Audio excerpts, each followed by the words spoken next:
Welcome to the deep dive. Today we're stepping into the incredibly fast-moving world of artificial intelligence. It's a field that seems to change almost daily, right? As these AI systems get more and more capable, transforming, pretty much everything. Have you ever stopped to really wonder, are the companies building these powerful systems actually ready? Are they thinking about the bigger picture, the risks, the safety nets? It's it's more than just a crucial question. It's probably the defining question for this technology right now, especially given the blistering pace we're seeing. The public hears about the breakthroughs, right? The latest model, this new capability, but the safety side, the infrastructure underneath, that's much less visible. Often, the companies aren't exactly rushing to highlight unless Yeah. they're really pushed. Exactly. And that fundamental need for, let's say, unbiased scrutiny is precisely why today we're digging into the summer 2025 edition of the AI Safety Index. This comes from the Future of Life Institute. Think of this as kind of your essential independent assessment, something that cuts through the headlines, the marketing spin, and maybe some of the slightly overblown claims. Right. And our mission here for this deep dive is pretty straightforward. We're taking this significant, pretty dense report. It's packed with detailed assessments, lots of data, and we're going to act as your guides. Yeah. We'll extract the most important insights, the surprising facts. It's like your shortcut to being genuinely informed on something that honestly affects everyone. And what's kind of unique about how we're tackling this today is the structure. We're going to explain this document to you almost like a pair of instructors. We'll move through the report topic by topic, sticking meticulously to its original sequence, almost like a guided tour. So you get the full picture, layer by layer, not just the highlights. Exactly. And just to be crystal clear, this whole discussion is meticulously curated from and based only on this single source, the AI Safety Index.pdf itself. It's dense, sure, but incredibly illuminating. We're relying solely on this document to give you the most focused, thorough, and unbiased analysis we possibly can. No outside material, just what the report says. Okay, so let's unhack this. The agency around understanding AI safety, it feels undeniable right now. And this index, it gives us a rare kind of unvarnished look at where the industry really stands beyond the PR. So let's start right at the beginning. What exactly is the AI Safety Index? Okay, so the AI Safety Index, it's a flagship project from the Future of Life Institute, or FLI as we'll probably call it. FLI is an independent nonprofit, and they have a very clear mission, reducing large-scale risks and steering transformative technologies to benefit humanity. That's their goal. And while they look at various big technologies, their focus, especially recently, is intensely on artificial intelligence. No doubt about that. And why is an independent assessment like this so crucial? Especially now with AI moving so incredibly fast. Because without it, the competitive pressures, the race to innovate, Yeah. it could easily obscure the real risks, couldn't it? Companies are driven by, innovation, market share. Understandably so. Right. And that can sometimes, maybe inadvertently, push deep safety thinking to the side. So an independent body like FLI, they can provide that unbiased look, hold up a mirror to the industry. Precisely. The index's core job is providing an independent assessment of 7 leading AI companies' efforts to manage both immediate harms and catastrophic risks from advanced AI systems. And it's really important to stress this isn't just about, small software bugs or minor glitches.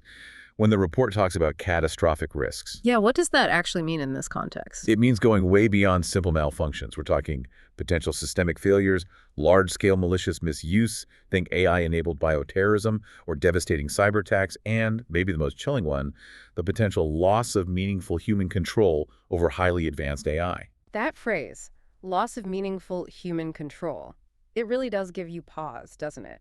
Sounds almost like sci-fi. But how do they define that practically? Is it like AI just refusing orders?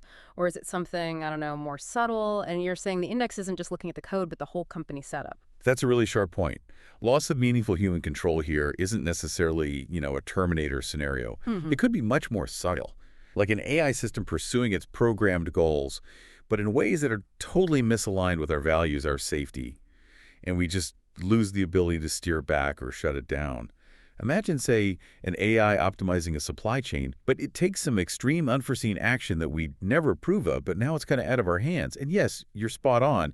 The index isn't just grading the tech itself. It puts a huge emphasis on institutional safeguards. Things like solid risk management frameworks, independent third-party oversight, even how clear and effective their whistleblower policies are. It's about the whole organization's approach, its culture, its structure for safety. That sounds incredibly comprehensive. And to do this, the evaluation uses 33 indicators spanning 6 critical domains. We'll definitely dive into those domains later. But it gives you a sense of the thoroughness. And they use the US GPA system for grading, A plus to F. Yeah, exactly. Letter values A plus down to F, corresponding to numerical scores 4.3 down to 0. It makes the results immediately understandable for anyone. You see a C, you get a clear sense of what that means performance-wise. Makes sense. So why this push for scrutiny now? What makes this report so timely? The urgency seems higher than ever. The report itself highlights this unprecedented pace. AI systems becoming more capable and autonomous, just fueled by massive investment and these constant technical breakthroughs. It uses a great analogy, actually. AI evolving from specialized tools like, a calculator into increasingly versatile agents. And these agents are being deployed in increasingly high-stakes settings. We're not just talking chatbots anymore. We're talking systems with real agency, making decisions, getting integrated into critical infrastructure, finance, maybe even defense down the line. And it's not just FLI saying this, right? The report connects this to bigger global conversations. Absolutely. It mentions things like the first International AI Safety Report, which was actually mandated by the UK AI Safety Summit that's governments getting together, and the Singapore Consensus on Global AI Safety Research Priorities, signed by over 25 countries. These aren't just academic papers, they're high-level international agreements, all pointing to the same thing: a global recognition of AI risks and a demand for, serious investment in alignment research and much better risk management. The world is definitely waking up to it. So the index's goal isn't just to point fingers, but to be a tool. Exactly. A practical, public-facing tool for tracking corporate behavior, identifying emerging best practices, and surfacing critical gaps. That's the aim. Ultimately, it's about strengthening the incentives for responsible AI development and closing that gap between what companies say about their commitments and what they actually do, their real-world actions, making sure those pledges translate into something tangible, something verifiable. Okay, we've covered the what and the why, the purpose, the urgency behind this index. But to really trust the grades, to understand what they mean, we need to look under the hood, right? How exactly did they build this thing? What's the methodology? Well, what's interesting right away is the need for a methodology that's um, flexible and Really? evolving. Because evaluating cutting-edge AI safety, it's inherently tough. The tech moves so fast. So the Yeah. methodology has to weigh both the concrete stuff, concrete implementations, what companies are actually doing, and the less tangible things like their stated positions, their public commitments, their levels of transparency. Hmm. And the report itself is pretty upfront about its own methodological transparency. They want stakeholders to understand its strengths, yes, but also its limitations. That's usually a good sign. Speaking of transparency, let's talk companies. Who did they actually look at? 7 leading general-purpose AI developers made the list: Anthropic, OpenAI, Google DeepMind, Meta, Zippo AI, XAI, and DeepSeek. That's pretty much the main players right now. And the inclusion of Zippo AI and DeepSeek, the Chinese firms, that was deliberate. Very deliberate. It reflects a clear intention to make the index representative of leading developers globally, not just, Silicon Valley or Western perspective. DeepSeek's inclusion is actually new for this edition. It recognizes their technical achievements and their growing influence on the global AI stage. It shows a commitment to that worldwide view.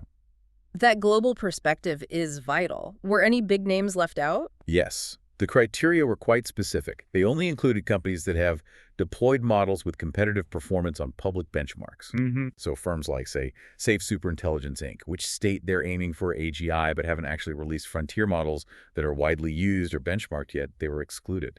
The index focuses on the powerful systems already out there, already having an impact. Got it. Now, the core of the methodology, those 6 domains and 33 indicators, how did they pick those indicators to make sure they were actually meaningful, not just, ticking boxes? They laid out 5 specific criteria.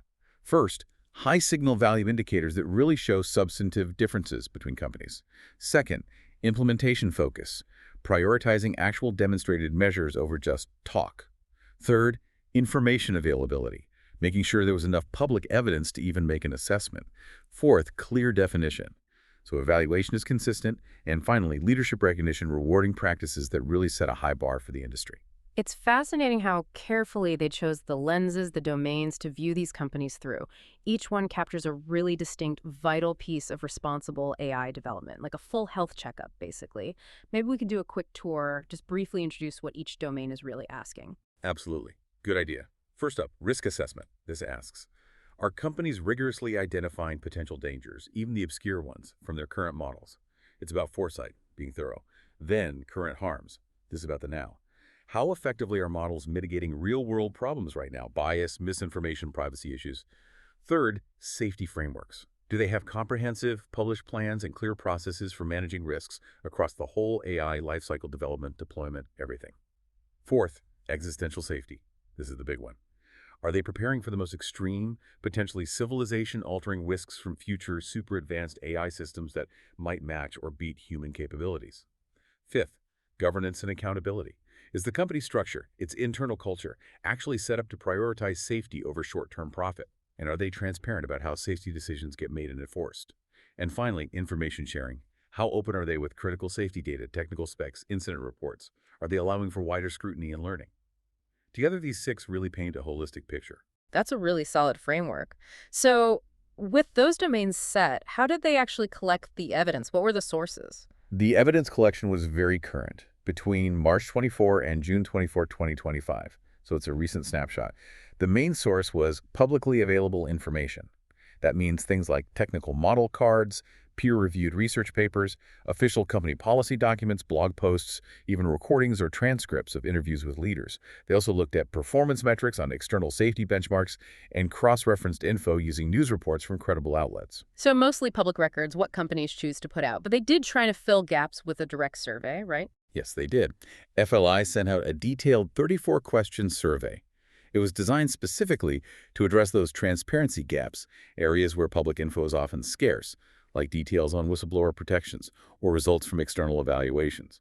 However, and this is a really significant point for interpreting the findings, the response rate was pretty low. Only 3 companies, OpenAI, Zipu AI, and xAI, submitted responses.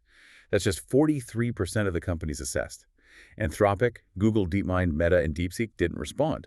That non-response rate, nearly 60%, well, it immediately raises questions about transparency, doesn't it? If companies aren't providing that extra info, it definitely impacts how complete a picture the index can paint, shows where they might be hesitant to share. That's a crucial detail. Okay, so they gather all this diverse evidence, public docs, survey responses from some, news reports. How was it all organized and then actually graded? It was meticulously organized into grading sheets. These are actually available in Appendix A of the full report, which is great for transparency. These sheets have hyperlinks to all the sources cited for each specific finding. They prioritize primary sources, stuff directly from the companies, but they also brought in investigative journalism for practices companies might not voluntarily disclose. Helps keep things grounded. And then the expert review. Who was on that panel? How did the grading process work? They assembled a group of 6 leading independent experts.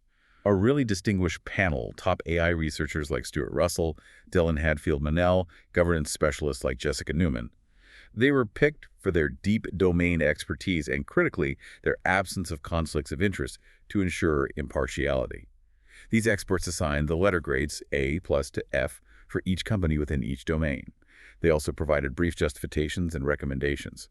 The process allowed some flexibility so experts could emphasize what they felt was most critical, but they still used absolute performance standards consistently.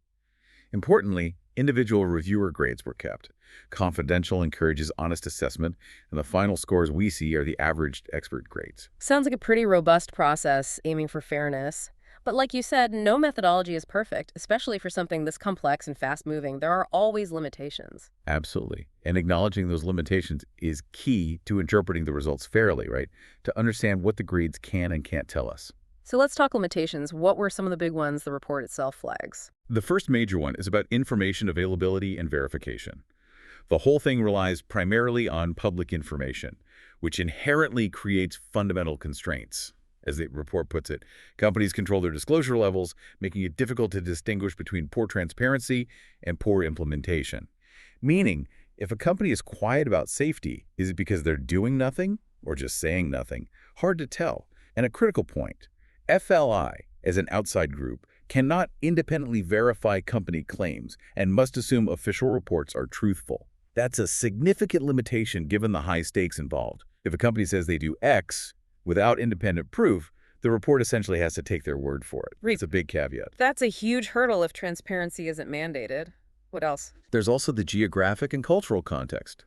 The methodology, designed mainly by Western experts, is acknowledged as Western-centric.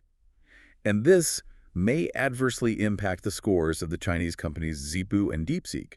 Not necessarily because their safety efforts are worse, but because the index places a premium on self-governance and information sharing.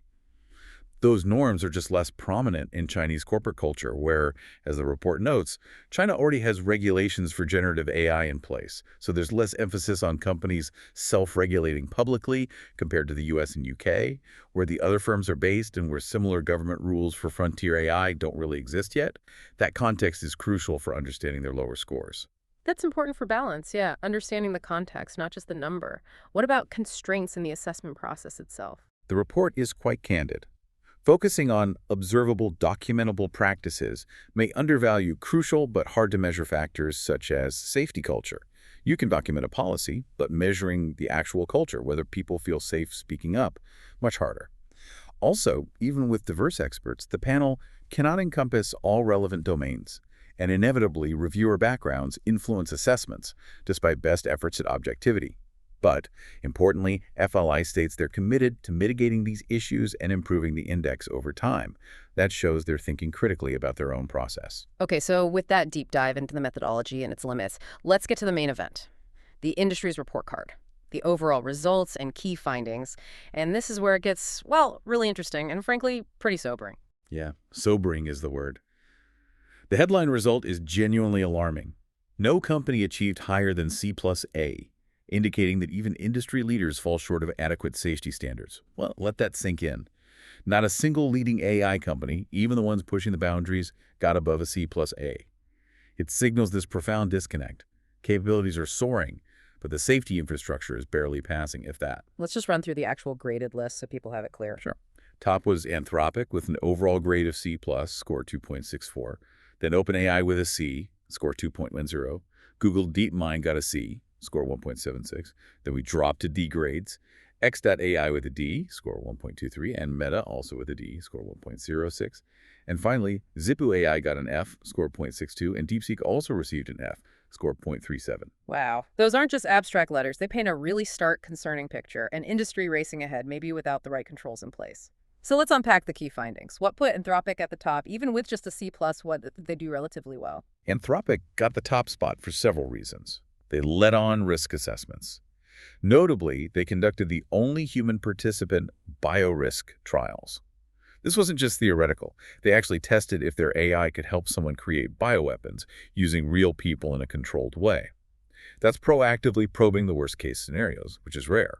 They also excelled in privacy by not training on user data by default. They have world-leading alignment research, showed strong safety benchmark performance, and their governance structure that public benefit corporations set up in proactive risk communication also stood out. That legal structure is designed to bake in safety alongside profit. And OpenAI, in second place with a C, what were their main strengths, according to the report? OpenAI got points for a few things. They were the only company to publish its whistleblowing policy.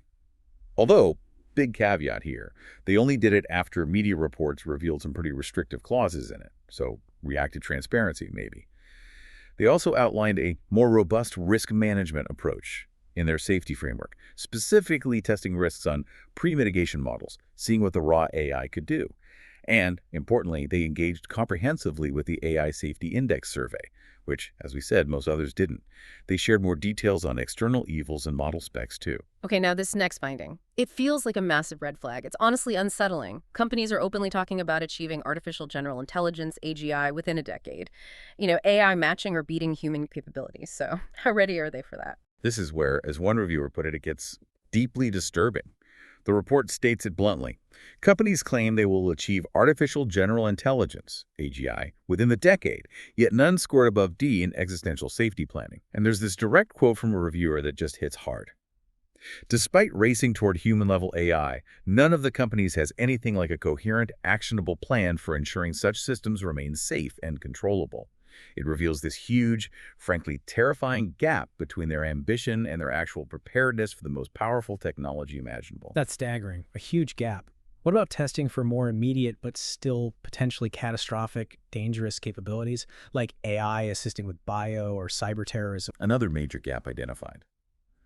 The report found only 3 of 7 firms report substantive testing for dangerous capabilities linked to large-scale risks, such as bio or cyber terrorism. That's Anthropic, OpenAI, and Google DeepMind.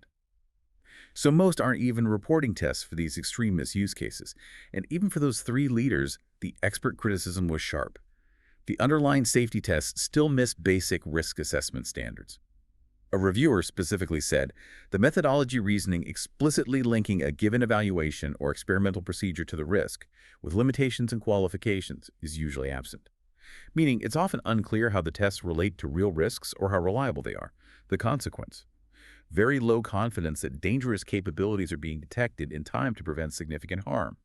It's not just about doing tests, it's about doing them rigorously, transparently, and connecting them clearly to potential harms. That seems to be lacking. So capabilities are speeding ahead of safety practices. What does that imply for the industry overall, especially with these low grades? It paints a clear picture. Capabilities are accelerating faster than risk management practice, and the gap between firms is widening. And the implication is pretty significant for everyone. With no common regulatory floor, no baseline government safety rules, a few motivated companies adopt stronger controls while others neglect basic safeguards. This highlights the inadequacy of voluntary pledges. It creates this fragmented, potentially dangerous situation where the responsible actions of a few can be undermined by the inaction of others. There's no consistent safety standard, which is worrying for such powerful tech. And whistleblowing policy transparency, you flagged that earlier. Why is that considered such a significant weak spot? Is it really that critical? Absolutely. The report argues that public whistleblowing policies are a common best practice in safety-critical industries, like aviation or nuclear power. Why? Because they enable external scrutiny. They give internal people a safe way to raise alarms without fear of retaliation, which is vital for catching problems early. Yet the report found only OpenAI has published its full policy, and again, only after media exposed restrictive clauses. This pattern suggests companies might not be proactively sharing policies that could invite scrutiny, making it harder for crucial safety information to get out. What about the Chinese firms? Zippo AI and DeepSeek both got F grades overall. Is it just that they're behind on safety, or is there more to it? It's definitely more nuanced than just saying they're behind. While they did get failing grades, the report is careful to explain that critical context we mentioned earlier. The report scores companies on norms such as self-governance and information sharing, which are far less prominent in Chinese corporate culture, end quote.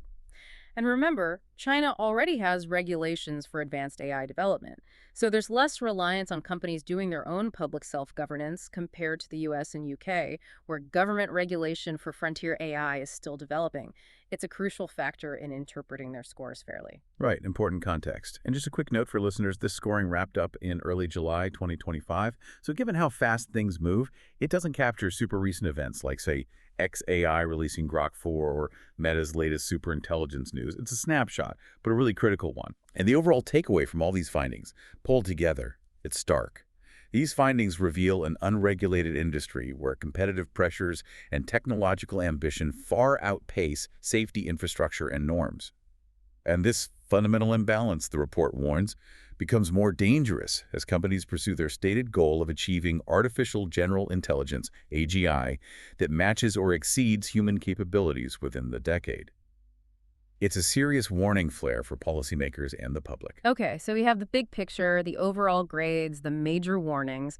But what does this all mean when we dig deeper? Let's really dive into each of those 6 domains now. This is where we get the specifics, the why behind the grades, what companies are actually doing or maybe not doing. We'll treat this like that guided tour we promised, going through the report structure, one domain at a time. Sounds good. Let's start our deeper dive with the first domain, risk assessment. This domain evaluates the rigor and comprehensiveness of companies' risk identification and assessment processes for their current flagship models. And the key focus here is on implemented assessments, not stated commitments. What are they actually doing? And the findings here were pretty telling right off the bat, weren't they? Only a few companies even showing meaningful effort. That's right. Only 3 companies, Anthropic, Google DeepMind, and OpenAI, were found to show meaningful efforts to assess whether their models pose large-scale risks. So more than half the leading firms assessed aren't even engaging in what the report deems meaningful efforts in this absolutely critical area. And Anthropic got special mention here. They did. Commended as the only company to conduct a human participant uplift trial to evaluate the impact of its flagship model on risks from bioterrorism. as we discussed, a really concrete, high-stakes, real-world relevant assessment. For the other four, Meta, XAI, ZipuAI, and DeepSeek, the report states they simply lack basic risk assessment documentation for critical risks for their current models. That's a fundamental gap. But even for the leaders Anthropic, Google, DeepMind, OpenAI, it wasn't all praise, was it? There were significant criticisms leveled at them, too. Oh, absolutely not a clean bill of health. Even the leaders were not deemed to be sufficiently rigorous. One expert pointed to a widespread lack of methodological transparency. Quoting directly from the report again, the methodology reasoning explicitly linking a given evaluation or experimental procedure to the risk with limitations and qualifications is usually absent, meaning it's often hard to grasp why they did a certain test, how they did it, or what the results truly mean in terms of real-world risk, and a particularly critical concern. None of the companies commissioned independent verifications or assessments of internal safety evaluations, so any reported evidence basically needs to be accepted on trust. Even when they do bring in external evaluators, the report notes they often have to sign NDAs, non-disclosure agreements, which provides only limited assurance because the full findings might never see the light of day. This led one panelist to state pretty bluntly, "I have very low confidence that dangerous capabilities are being detected in time to prevent significant harm. Minimal overall investment in external third-party evils decreases my confidence further." That's a pretty damning assessment. Yeah, it sounds like a real black box problem for safety assurance. Let's get specific on the tests. For internal testing of dangerous capabilities, what kinds of things were they looking for? The index checked for testing across several critical areas. Things like dangerous capability evaluations covering CBRN chemical, biological, radiological, nuclear threats, also cyber offense, autonomous replication capabilities, influence operations, AI, helping with more AI R&D, and that subtle one, scheming or deceptive alignment. Anthropic, for example, showed comprehensive evils across most of these, with detailed results. Their cyber tests included things like web exploitation, cryptography challenges, reverse engineering tasks, standard cybersecurity drills. Google DeepMind also provided high detail on CBRN, cyber, and ML R&D risks, and they even open-sourced their cybersecurity evaluation suite, which is a positive step towards transparency. The other companies, minimal or no public details provided. You also mentioned elicitation for these dangerous capability tests. What's that about? Why does it matter? Elicitation is about how thoroughly and transparently companies reveal their methods for really probing a model's raw underlying capabilities. This means using techniques like parallelization settings, running many attempts at once to find weaknesses, giving the AI specific tooling it might use for harm, and testing different model variants, including ones without safety features or maybe just the helpful-only versions. It's about understanding what the AI is truly capable of without its usual safety guardrails. Anthropic and OpenAI reported using these kinds of rigorous elicitation methods, showing they're trying to understand the full potential, good and bad. In that unique human uplift trial from Anthropic on bioterrorism, can you paint a clearer picture of what that involved? It sounds quite intense. It was a remarkably direct experiment. Anthropic's bioweapons acquisition uplift trial involved human participants, split into two groups. One group just got basic internet access and 2 days to try and draft a plan to acquire bioweapons. The other group got the same time, same internet, plus access to Anthropic's Claude AI, but with its safety filters deliberately removed. The goal was to see if the AI could uplift or significantly enhance their ability to create a viable plan. Both sets of plans were then rigorously graded by an independent third-party, Deloitte, using a detailed rubric. It's a very direct way to measure if the AI actually makes it easier for someone to cause real-world harm.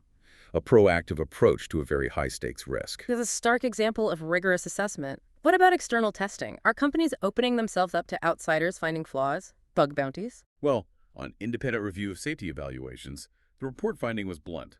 None. For all 7 companies. No independent third party publicly verifying the robustness of their internal safety checks. That's a major red flag. For pre-deployment external safety testing, OpenAI showed some activity, working with the UK AI Security Institute and the US Center for AI Standards and Innovation on Cyber and Biorisks. They also engaged independent labs like MTR and Apollo Research. But even OpenAI's own survey response admitted these external testers were often under strict NDAs, publications needed prior approval, and they usually only got helpful-only API access, meaning they couldn't fully stress test the raw model. Anthropic also engaged with these key institutes and Apollo. As for bug bounties, paying people to find vulnerabilities, Anthropic stood out with a program offering up to $25,000 for verified universal jailbreak attacks. That's a decent incentive, Google DeepMind has an abuse vulnerability reward program, but notably it specifically excludes jailbreaks, which limits its scope on a key vulnerability type. Okay, let's shift gears to the second domain, current harms. This one covers demonstrated safety outcomes rather than commitments or processes. It's focused squarely on safety benchmark performance and the robustness of implemented safeguards. So, how are models performing right now in the real world? Right, and the key finding here is variability. Performance on safety benchmarks varies drastically from Bs to Ds, so a huge range in how safe these models actually are in practice. And critically, all models remain vulnerable to jailbreaks and misuse. A jailbreak, remember, is just a prompt that tricks the AI into bypassing its safety rules. The report specifically called out DeepSeek for particularly high failure rates in adversarial testing. While there were some incremental improvements in model robustness noted for Anthropic and OpenAI, the big picture is still widespread vulnerability in deployed models. What were the main criticisms within this current harms domain? A big one was aimed at Meta, Zippo AI, and DeepSeek for further amplifying risks by fully releasing their model weights. Model weights are the core learned parameters of the AI. Releasing them fully means anyone can download and run the model locally. And crucially, it enables malicious actors to remove safety protections through fine-tuning.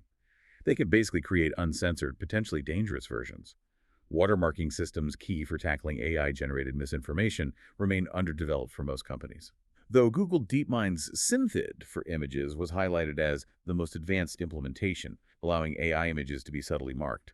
On user privacy, Anthropic was singled out positively as the only firm not to train on user interaction data by default. Although Meta, Zippo, and DeepSeek, by offering self-hosting, do enable potentially the highest level of privacy if users manage the models themselves. Can we look at some specific benchmark scores? Give listeners a feel for these performance differences in trustworthiness and safety. Sure. On Stanford's HEL-M safety benchmark, that's a broad test for harmful content generation, violence, fraud, bias, etc. Anthropic's Claude 4 Opus scored a very strong 0.97 out of 1. OpenAI's O3 was right there at 0.98. Good scores. But on Stanford's HEL-M Air benchmark, which aligns more specifically with government regulations and safety guidelines, scores dropped noticeably. Anthropic's Claude 3.7 Sonic got 0.82, OpenAI's O3 got 0.85. DeepSeek R1, for comparison, was much lower at 0.53. This suggests a gap between general model trustworthiness and specific compliance with regulatory safety standards. And robustness against attacks like jailbreaks. That seems like a major weak point for many models. It definitely is. In the UK, AI's agent red teaming challenge on the Grey Swan Arena testing resistance to manipulation and jailbreaks, Anthropic's Claude 3.7 Sonnet showed a very low attack success rate, ASR, of just 1.45%. Pretty resistant. In contrast, DeepSeek R1 had a much higher ASR of 5.90%. OpenAI's O3 was 2.46%. ASR is the percentage of malicious prompts that successfully bypass safety filters. Higher is worse. Then, in Cisco's security risk evaluation focusing on automated jailbreaking, DeepSeek R1 scored a worrying 100% ASR, totally susceptible to automated attacks. OpenAI's GPT-4o had an ASR of 26%. It really highlights significant vulnerabilities, even in models from the top labs. And on protecting safeguards from fine-tuning, Anthropic, Google DeepMind, OpenAI, and xAI protect their frontier model weights.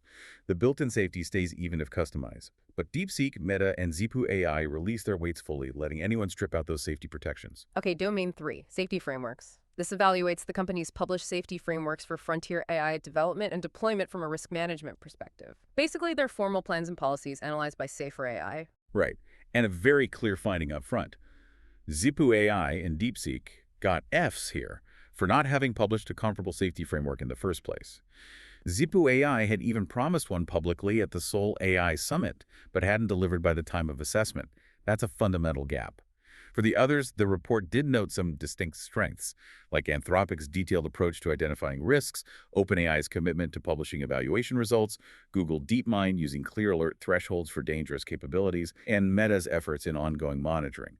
But despite those individual bright spots, there was a big overarching criticism that hit most, if not all of them, wasn't there? Yes, absolutely. One overarching criticism: the very limited scope of risks addressed by these frameworks.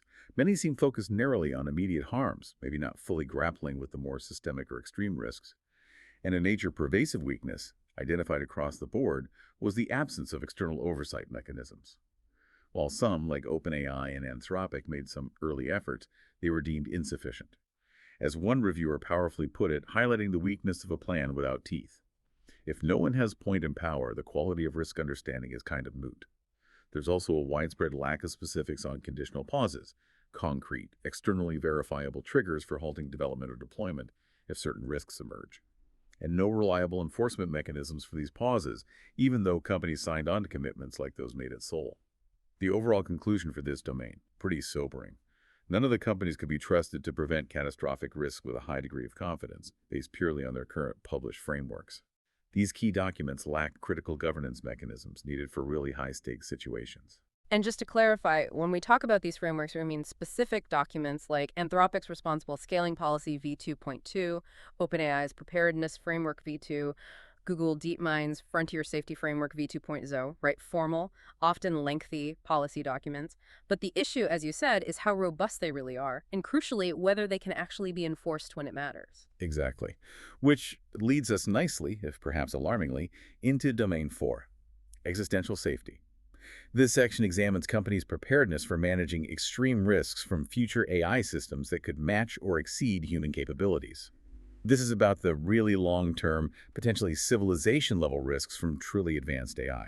And this category, as that reviewer noted, is deeply disturbing. It feels like the report is pointing out a massive contradiction right at the heart of the AI industry. It absolutely is. The disconnect revealed is chilling.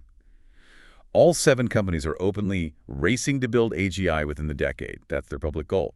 Yet, quoting that reviewer again because it's so stark, literally none of the companies has anything like a coherent, actionable plan for what should happen if what they say will happen soon and are very actively working to make happens. Yeah. It's almost disbelief from the reviewer. And this translates into truly alarming grades. 5 of 7 companies scoring an F, and none of them scoring better than a D in this critical category. That's extreme. Yeah, beyond alarming. It suggests a fundamental failure to plan for their own stated ambitions. Are there any quantitative guarantees? Any promises about alignment or control? Sadly, no. The report found quantitative guarantees for alignment or control strategies were found to be virtually absent. No firm provided formal safety proofs or probabilistic risk bounds for their potential AGI systems. One reviewer noted, quite pointedly, companies working on AGI need to show that risks are actually below an acceptable threshold. None of them have a plan to do this.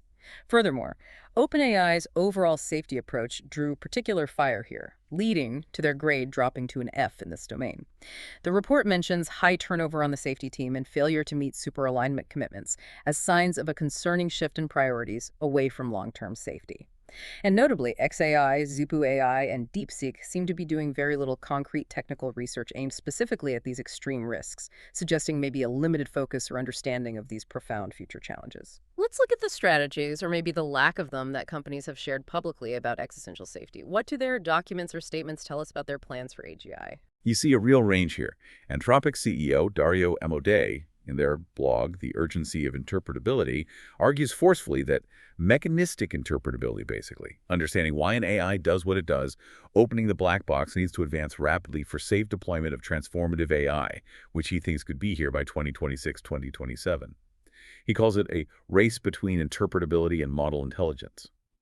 Their Putting Up Bumpers document also details plans to catch misalignment. Google DeepMind published a massive 80,000-word report, an approach to technical AGI safety and security. It outlines a defense-in-depth strategy with 2 distinct lines of defense against misalignment, focusing on both model-level fixes and system-level controls.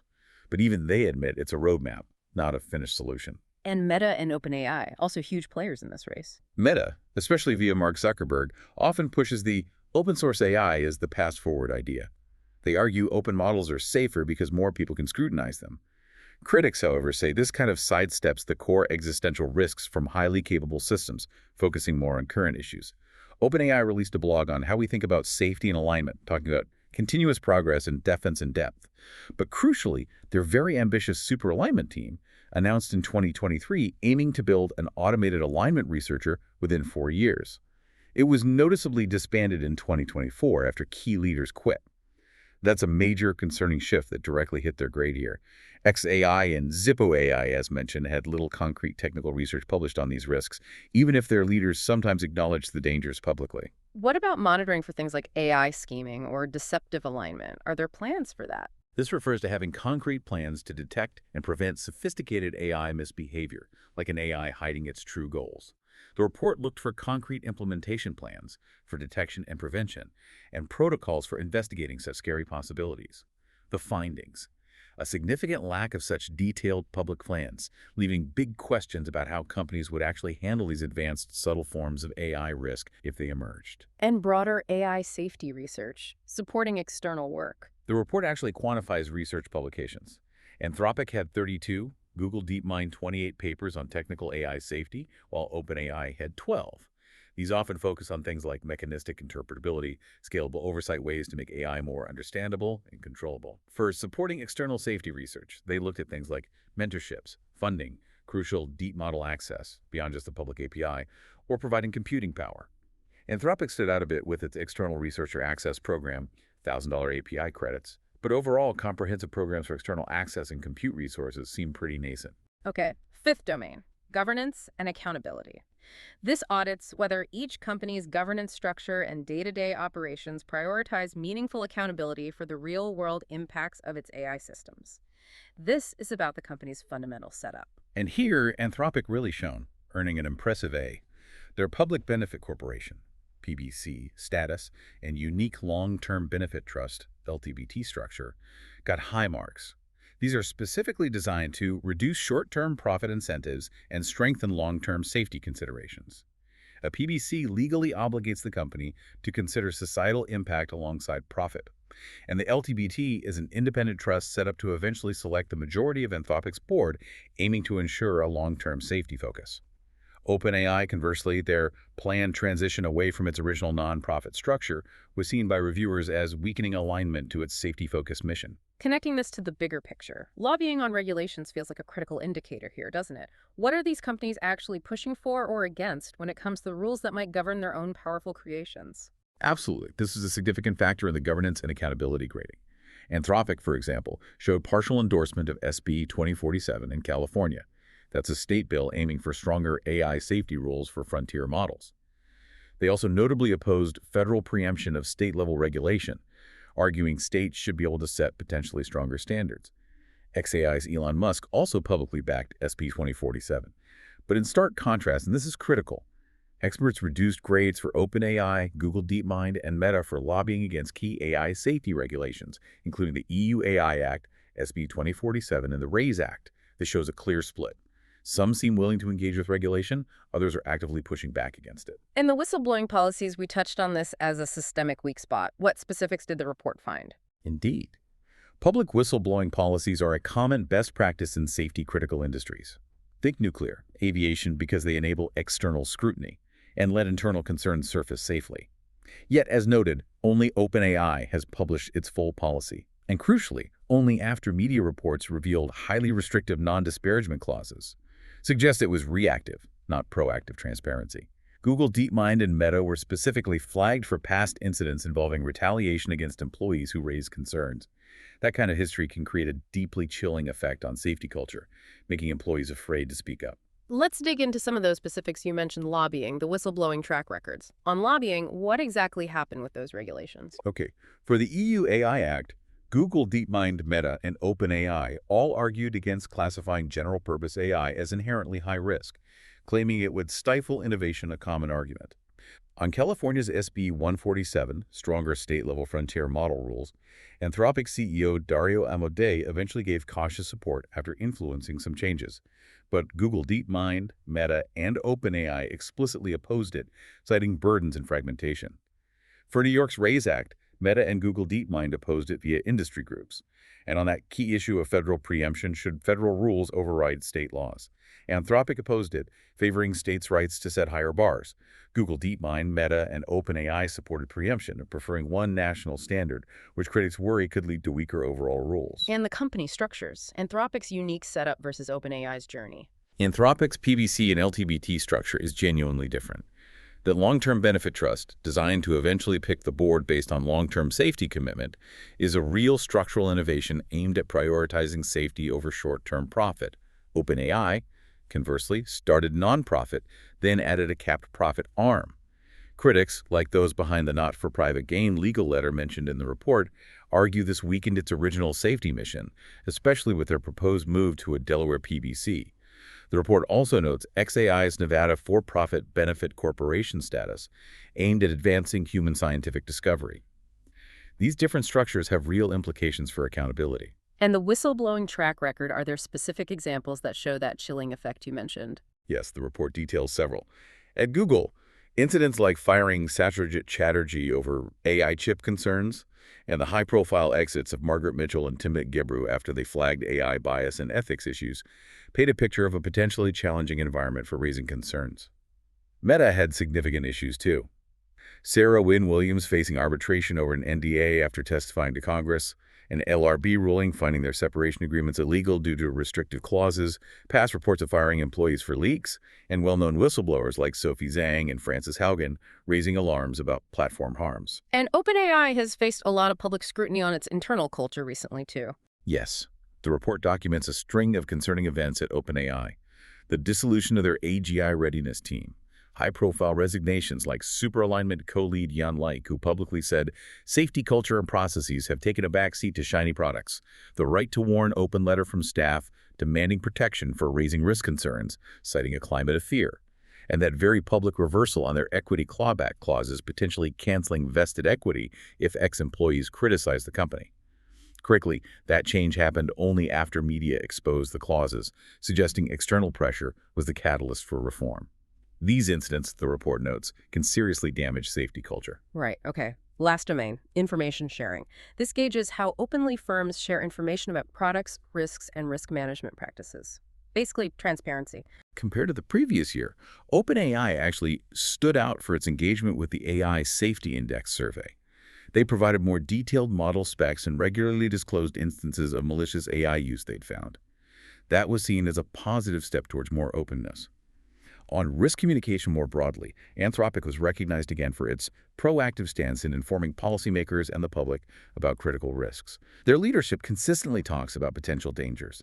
Meta, in contrast, lost scores because its leadership publicly downplays extreme risks, sending a message, intentional or not, that these concerns aren't that serious. And system prompt transparency, that seems like such basic info, yet often kept secret. You're right, it's still the norm for proprietary models to hide them. System prompts are those hidden instructions defining an AI's personality and rules. Only Anthropic and XAI got credit for sharing these.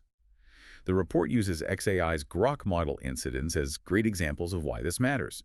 Like when Grok briefly censored responses about Elon Musk and Donald Trump spreading disinformation due to a hidden prompt change, or later when it started randomly discussing whether there was a white genocide happening in South Africa, again linked to unexplained prompt changes. It shows how vital this hidden layer is. Anthropic shared Claude 3's full prompt once, and now shares prompts for its web interface, but not its API. OpenAI doesn't share prompts fully, but does provide a very detailed model spec, a 28,000-word public rule book defining model objectives and behaviors, which is a form of transparency. What about reporting serious incidents? Is there a formal way for companies to tell governments or others about near misses or actual problems? Sadly, incident reporting frameworks are largely absent. The report found none of the 7 companies providing a concrete public process for notifying governments about critical incidents. That's a huge gap, because it could undermine collective learning and slow down responses to new threats. On voluntary cooperation, it's interesting who participates. Meta and XAI were the only G7-based firms not taking part in the G7 Hiroshima AI process reporting. But OpenAI, XAI, and Zippo AI did respond to the FLI index survey itself, showing some engagement there. And how do the leaders, the CEOs, talk about the really big extreme risks? Here you see a huge divergence, which directly impacts scores. Anthropic's CEO, Dario Amodei, is very proactive, consistently raising the alarm about job displacement, bioweapon risks, comparing powerful AI to a country of geniuses in a data center. Google DeepMind's Demis Hassabis also takes it seriously, comparing AI to nuclear energy. But then you have Meta's Mark Zuckerberg and Jan LeCun, who publicly downplay extreme risks, LeCun famously calling them complete BS. OpenAI's Sam Altman's views seem to have evolved, sometimes acknowledging existential risks, other times more optimistic, lobbying against licensing. Elon Musk at XAI is consistently warning, calling AI humanity's biggest existential threat. And Zippo AI's chief scientist Tang Ji signed statements acknowledging catastrophic risks. These vastly different leadership stances signal internal priorities and affect the information sharing score. The report also notes positive examples like OpenAI's frequent public reports on disrupting state-sponsored malicious AI use that's good transparency on specific threats. Wow. We've really journeyed through an incredibly complex but absolutely crucial document here, haven't we? Unraveling the state of AI safety at the leading edge. From those stark grades to the, frankly, concerning real-world implications, it feels abundantly clear. AI capabilities are soaring, yes, but the safety frameworks, the governance, the transparency, they're seriously struggling to keep up. That's the core message, really. The 2025 FLI AI Safety Index reveals what it calls an industry trust crisis.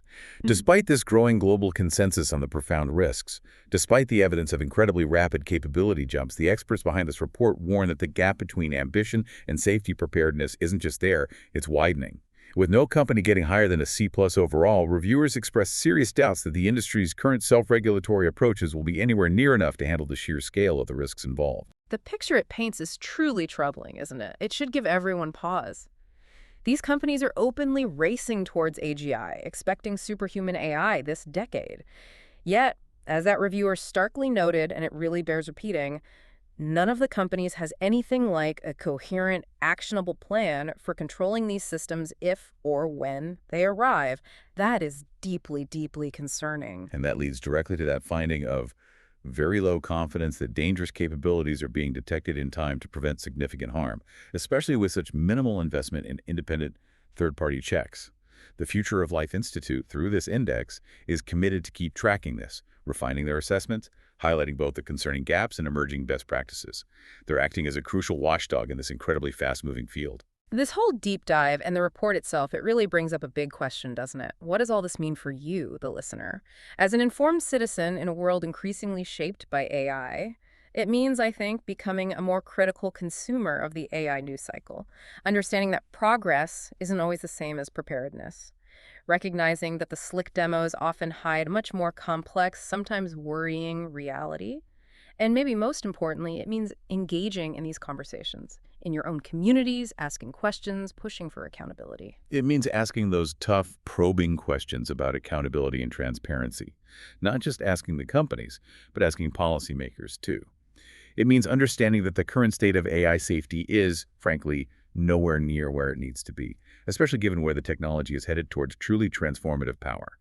This isn't some distant theoretical issue anymore. It needs urgent attention and, frankly, collective responsibility. So if the very companies building potentially human-level AI within this decade openly admit, according to this report, they don't have a coherent, actionable plan to control it, what responsibility then falls to us? To the public, to policymakers, to every curious mind listening right now, to demand answers, to push for transparent governance, and to ensure this incredibly powerful technology genuinely benefits all of humanity rather than becoming an unprecedented risk. This isn't just their problem to solve, it really feels like it's our collective future on the line.